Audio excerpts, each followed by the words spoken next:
Champions ట్రోఫీలో ఇవాళే ఆఖరి సమరం జరగనుంది. దుబాయ్ వేదికగా జరగనున్న తుది పోరులో టీమిండియా కివీస్ ఢీ అంటే ఢీ అంటున్నాయి.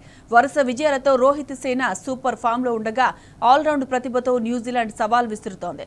స్పిన్నర్లకు అనుకూలించే దుబాయ్ పిచ్ పై మరోసారి మాయ చేయడానికి మణికట్టు మాయగాళ్ల సై అంటున్నారు. రెండు జట్లలోనూ స్పిన్నర్లకు కొదవ లేకపోవడంతో మ్యాచ్ రసవత్తరంగా జరిగే ఛాన్స్ ఉంది. గ్రూప్ స్టేజ్లో కివీస్ పై గెలవడం టీమిండియాకు కలిసి రానున్నాయి. అటు ఐసీసీ టోర్నీలో భారత్ పై విజయాలు న్యూజిలాండ్ ఆత్మవిశ్వాసాన్ని పెంచనున్నాయి. ఈసారి కప్ కొడతారని రోహిత్ సేనపై అభిమానులు భారీ ఆశలు పెట్టుకున్నారు. మొత్తం మీద మరో హోరాహోరీ పోరు మరికొన్ని గంటల్లో ప్రారంభం కానుంది.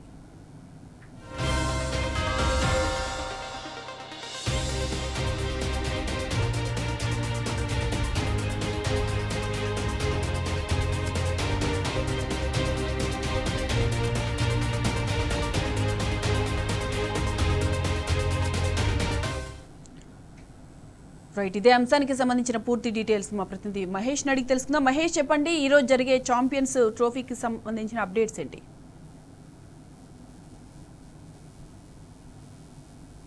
సాయిమాధవి ఛాంపియన్ ట్రోఫీ పోరులో ఈరోజు ఫైనల్ మ్యాచ్ దుబాయ్ వేదిక భారత్ వర్సెస్ న్యూజిలాండ్ మ్యాచ్ మధ్యాహ్నం 2:30 ప్రారంభం కానుంది.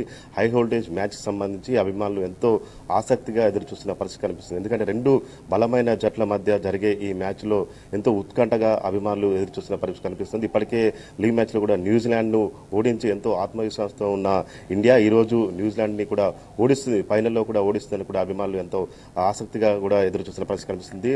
మొత్తంగా ఈ రోజు జరిగే మ్యాచ్ సంబంధించి అభిమానులు అయితే మొత్తం ఎంతో ఉత్కంఠగా కూడా ఎదురు చూస్తున్న పరిస్థితి మొత్తం. ఎందుకంటే వరుసగా విజయాలతో దూకుడు మీద ఉన్న ఇండియా ఈరోజు దుబాయ్ వేదికగా కూడా మళ్ళీ ఫైనల్లో విజృంభిస్తుంది. రోహిత్ సేన ఎట్టి పరిస్థితుల్లో కప్ కొడుతుందంటూ కూడా అభిమానులు కూడా ఆత్మవిశ్వాసంతో ఉన్న పరిస్థితి కనిపిస్తుంది. మొత్తం ఎక్కడ చూసినా కానీ ఈరోజు ఒక జోష్ అయితే నెలకొన్నది. మరికొన్ని గంటల్లో 2:30 మ్యాచ్ ఎప్పుడెప్పుడు ప్రారంభమవుతుందా అని కూడా తెలిసింది. మరికొన్ని గంటల్లోనే ఫైనల్ విజేత ఎవరో కూడా తేలనుంది. ఇక దీనికి సంబంధించి మనతో కొంతమంది ఉన్నారు, వాళ్ళని అడగడం. చెప్పండి, ఈరోజు జరిగే ఫైనల్ పోరులో ఎవరు ఎట్లా ఉండబోతుంది అనుకుంటా, ఎట్లా ఉంటుంది? ఇవాళ బోత్ టీమ్స్కి మంచి ఫస్ట్ టైం నేను కాంగ్రాచులేషన్ చేస్తున్నా ఇండియన్ టీమ్కి, న్యూజిలాండ్ టీమ్కి. అది ఎందుకంటే ఇలా ఇంకా కోరుకుంటారంటే చాలా స్పెషల్ మ్యాచ్ కనిపించాలి. ఇలా అందరు జనాలు అదే కోరుకుంటారు, మంచి మ్యాచ్ ఉండాలని. మనం ఇంతవరకే మనం న్యూజిలాండ్ కూడా లీగ్ మ్యాచ్లో ఓడించాము. ఈరోజు ఫైనల్లో కూడా రెండు బలమైన జట్లుగా భావిస్తున్నాం. రెండు కూడా పోటీలు ఉన్నాయి. దుబాయ్ వేదికగా ఈరోజు జరిగే మ్యాచ్ సంబంధించి ఎట్లా ఉండాలి? స్పెషల్ ఏంటంటే ఫస్ట్ టాస్ మనం ఉంటారు. ఏదైనా టాస్ ఫస్ట్ గెలిస్తే వాళ్ళు బ్యాటింగ్ తీసుకోవాలి.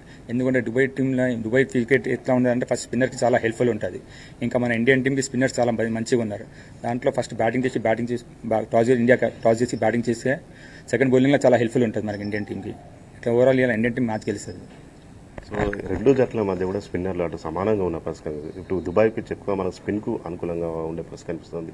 ఎట్లా ఉంటారు? స్పిన్నర్ 100% ఉంటుంది. మన దగ్గర స్పిన్నర్స్ మిస్ట్రీ ఉన్నాడు. వరుణ్ చక్రవర్తి, అక్షర్ పటేల్, రవీంద్ర జడేజా, కుల్దీప్ యాదవ్. ఓవరాల్గా మంచి కాంపిటీషన్ ఉంది. 100% ఇలా వాళ్ళు మంచి పర్ఫార్మెన్స్ చేస్తారు. ఇంకా షమీ కూడా మంచి బౌలింగ్ చేస్తుండే. లాస్ట్ టైంలో కూడా న్యూజిలాండ్ టీంతో 5 వికెట్ తీసిండు ఆయన. ఇప్పుడు మళ్ళీ ఇవాళ మంచి పర్ఫార్మెన్స్ అవుతుంది అంది. ఇంకొంతమంది చెప్పండి, ఈరోజు జరిగే మ్యాచ్ సంబంధించి ఎట్లాంటి ఎక్స్పెక్టేషన్స్? ఈరోజు మ్యాచ్కి చాలా ఎక్స్పెక్టేషన్స్ ఉన్నాయి, ఫైనల్ మ్యాచ్ కాబట్టి. సో ఇండియా వర్సెస్ న్యూజిలాండ్ అంటే ఎప్పుడు టఫ్ ఫైట్ ఉంటుంది న్యూజిలాండ్తో ఎప్పుడు మనకి. సో ఎక్స్పెక్టేషన్స్ అయితే చాలా ఎక్కువ ఉన్నాయి. So let's hope India wins the match. So అటు బౌలర్ కావచ్చు, బ్యాట్స్మెన్స్ కావచ్చు, ఆల్రౌండర్ ప్రదర్శన కూడా కనిపిస్తున్నారు. ఇండియా వర్సెస్ న్యూజిలాండ్ రెండు జట్లలో కూడా ఉన్నది. ఎట్లా ఉంటుంది? స్కోర్ ఎంత వెళ్తే మనకు బెనిఫిట్ అవుతుంది? ఎట్లా ఉంటుంది? సో ఒకవేళ ఫస్ట్ బ్యాటింగ్ చేస్తే మినిమం 280 అన్నా కొట్టాలి ఇండియా. సో అప్పుడే మనం డిఫెండ్ చేసుకోవడానికి ఈక్వల్గా ఉంటుంది. కొంచెం ఫైట్ ఇవ్వచ్చు. So 280 will be the great score. చెప్పండి, ఈరోజు జరిగే మ్యాచ్ సంబంధించి మీరు ఎట్లా ఊహిస్తే? इंडिया बहुत सॉलिड टीम है, इंडिया को कोई हरा नहीं सकता. न्यूजीलैंड की टीम कुछ भी नहीं है 100%. क्यों बोले तो इंडिया का जो टैलेंट है, इंडिया जो खेल रहा गेम, इंडिया जो चढ़ के गेम खेल रहा, अच्छे अच्छे टीम जो सामने सो जा रहे. इंडिया के बेस्ट टीम है, इंडिया जो 100% विन होता. వరుస విజయాలతో ముందున్న ఇండియా ఈసారి ఎట్టి పరిస్థితుల్లో కప్పు కొట్టాలనే ఫైనల్ ట్రోఫీలో ముందడుగు అదే లక్ష్యంతో కనిపిస్తూ ఉంది. ఏమనుకుంటారు? सबसे पहले दोनों टीम को मैं ऑल द बेस्ट कहना चाहूँगा. चैंपियन ट्रॉफी स्टार्टिंग से लेकर अब तक बहुत अच्छा खेले दोनों टीम. और इंडिया का टीम अच्छा है, बैटिंग अच्छा है, बॉलिंग अच्छा है. न्यूजीलैंड का टीम क्यों अच्छा है, इंडिया को भी थोड़ा बीट कर सकता है वो तो उनका बॉलिंग अटैक बहुत अच्छा है. आप पूरा नोटिस करिए, बॉलिंग में फील्डिंग में बहुत अटैक है, उससे तकरीबन बहुत से टीम्स कम टोटल में ऑल आउट हो गए, उन लोग प्लेस पॉइंट मिला। और जितना बैटिंग का है न्यूजीलैंड का टीम 3 to 4 मेंबर्स है बैट्समैन, उन लोग को जल्द से जल्द पावर प्ले के अंदर ऑल आउट करना चाहिए। 2 से 3 विकेट गिराना इंडिया का टीम। और विराट कोहली, केएल राहुल, रोहित शर्मा ये तीनों स्कोर नहीं कर रहे अभी तक। मतलब विराट कोहली अभी फॉर्म में थोड़ा, तो रोहित शर्मा, केएल राहुल और शुभमन गिल स्कोर करना चाहिए उन लोग। ఈరోజు టాస్ ఎలాంటి ఇంపాక్ట్ చూపావు? टॉस का रोल बहुत इंपॉर्टेंट रहता है, टॉस से ज़्यादा पिच का रोल रहता है इंपॉर्टेंट। पिच देखने के बाद ही टॉस का पता चलेगा कि बैटिंग फर्स्ट रहेगा या सेकंड करेगा इंडिया का टीम, मेन रोल है। అనుకుంటున్నాను. చెప్పండి, ఈ రోజు ఎట్లా ఎక్స్పెక్ట్ చేస్తున్నారు? ఇండియా సంబంధించి న్యూజిలాండ్ సంబంధించి రెండు బలమైన జట్ల మధ్య కూడా ఫైనల్ మ్యాచ్ జరగనుంది. రెండు జట్లు కూడా చాలా బలమైనవి, రెండు చాలా టఫ్ కాంపిటీషన్ ఇస్తుంది. రెండిట్లో బౌలింగ్ అటాక్ చాలా ఎక్స్పీరియన్స్ ఇంకా టాప్ క్లాస్ ఉన్నాయి. బట్ మన ఇండియాకి ఏం ప్లస్ పాయింట్ ఉందంటే వాళ్ళు ఆడిన మ్యాచెస్ అన్ని దుబాయ్లోనే ఆడినారు, సేమ్ పిచెస్ మీద ఆడినారు. అండ్ న్యూజిలాండ్ వాళ్ళు ఒకటే మ్యాచ్ ఆడినారు కాబట్టి మన వాళ్ళకి ఆ పిచ్ రీడ్ చేయడం, ఎప్పుడు ఎట్లా బౌలింగ్ చేయాలనేది కొంచెం ఈజీ అవుతుంది.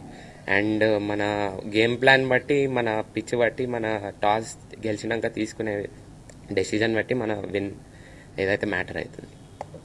సో బ్యాటింగ్ పరంగా చూస్తే ఈ రోజు ఎట్లా ఉండాలి, ఎట్లా ఎక్స్పెక్ట్ చేస్తారు? శుభ్మన్ గిల్ ఇంకా రోహిత్ శర్మ కంపల్సరీ ఫామ్లోకి వస్తే మాత్రం కంపల్సరీ పెద్ద స్నాక్స్ వస్తాయి, పెద్ద టార్గెట్ ఇస్తారు మన ఇండియా వాళ్ళు. కానీ మంచి స్టార్ట్ ఇస్తే మాత్రం కంపల్సరీ మన మిడిల్ ఓవర్ ఇంకా అందరూ మంచి స్కోర్ చేస్తారు. సో కంపల్సరీ మంచి టార్గెట్ అనేది వస్తుంది మనకి ఇండియాకి. సో బౌలింగ్ అటాక్ అయితే మంచి స్పిన్ అటాక్ అవన్నీ మంచిగా ఉన్నాయి మన దగ్గర. సో కంపల్సరీ మంచి బ్యాటింగ్ అయితే చేయాలి మన వాళ్ళు. సో ఫస్ట్ టాస్ తీసుకొని టాస్ విన్ అయితే కంపల్సరీ బ్యాటింగ్ తీసుకుంటే ఇండియా కంపల్సరీ విన్ అవుతుంది. ఇది మొత్తంగా చూసినట్టయితే ఈ రోజు జరిగే ఫైనల్ మ్యాచ్ సంబంధించి అభిమానులు ఎంతో ఆసక్తిగా చూసిన పరిస్థితి కనిపిస్తుంది. ఎందుకంటే వరుస విజయాలతో ఉన్న దూకుడు మీద ఉన్న ఇండియా ఈ రోజు ఎట్టి పరిస్థితుల్లో కూడా కప్పు కొడుతుంది, ఫైనల్లో ఛాంపియన్ ట్రోఫీ, ఫైనల్ కప్ ఇండియానే సాధిస్తున్న ఆశాభావం అయితే ప్రతి ఒక్క భారతీయులు, క్రికెట్ అభిమానులు కూడా ఆశాభావం వ్యక్తం చేస్తున్న పరిస్థితి కనిపిస్తూ ఉంది. రైట్ మహేష్.